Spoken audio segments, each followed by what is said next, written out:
It was just past midnight when something pulled me from my sleep.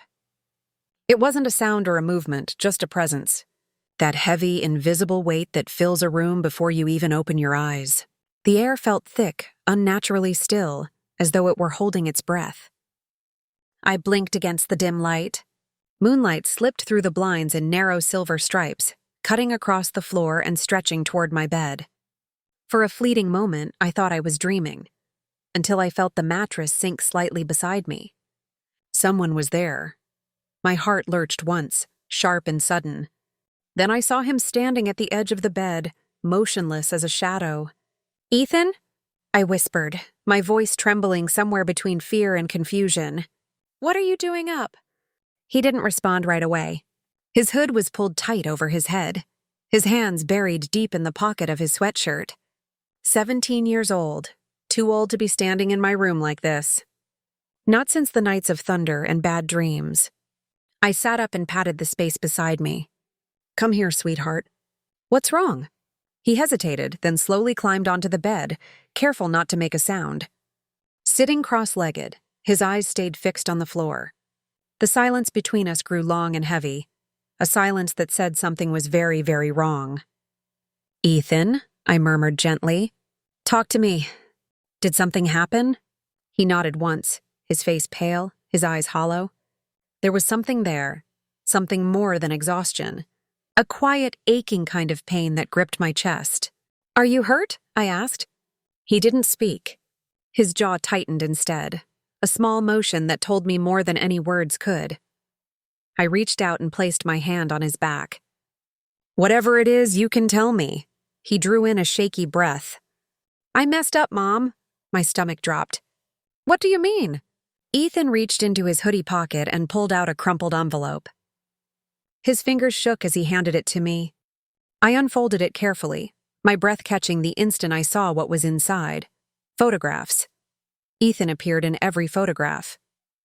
In one, he stood between two boys, both red-faced and moments from throwing punches. In another, he was on the ground, blood streaking down from his nose.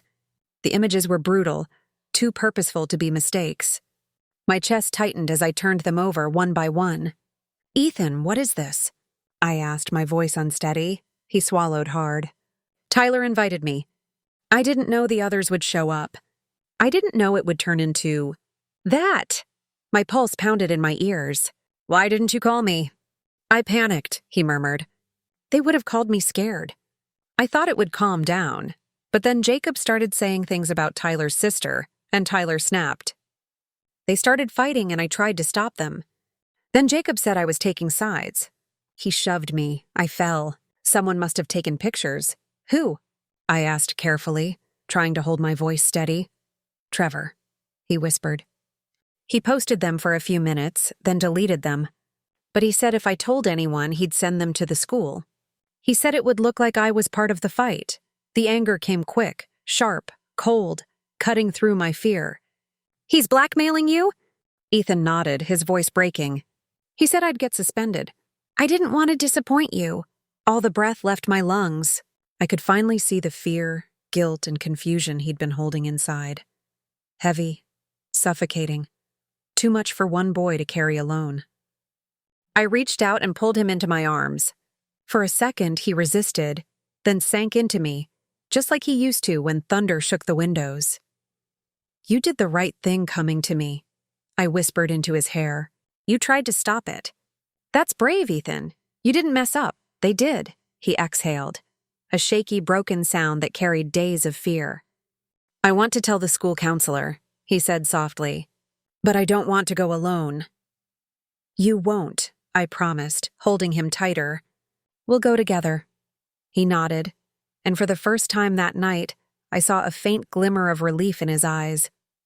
When he finally fell asleep beside me, I stayed awake, staring into the dark, my heart aching for the boy who had tried so hard to carry the world by himself. I lay there, listening to his breathing, slow, steady, peaceful. It was the kind of calm he hadn't known in days, and for a moment it soothed the storm inside me. But my thoughts wouldn't rest. They raced ahead, calls to the school, meetings with counselors, every possible step I'd take to protect him from what lay ahead. Beneath all the worry, though, something else began to bloom. A deep, fierce gratitude. Because no matter how afraid he'd been, no matter how heavy the darkness felt, my son had still come home. He still came to me. And in that quiet, sleepless hour, a truth settled deep within me. Sometimes courage doesn't look like standing tall or being fearless. Sometimes it's simply showing up, trembling and scared, and still choosing to trust the one person who's always loved you, no matter what.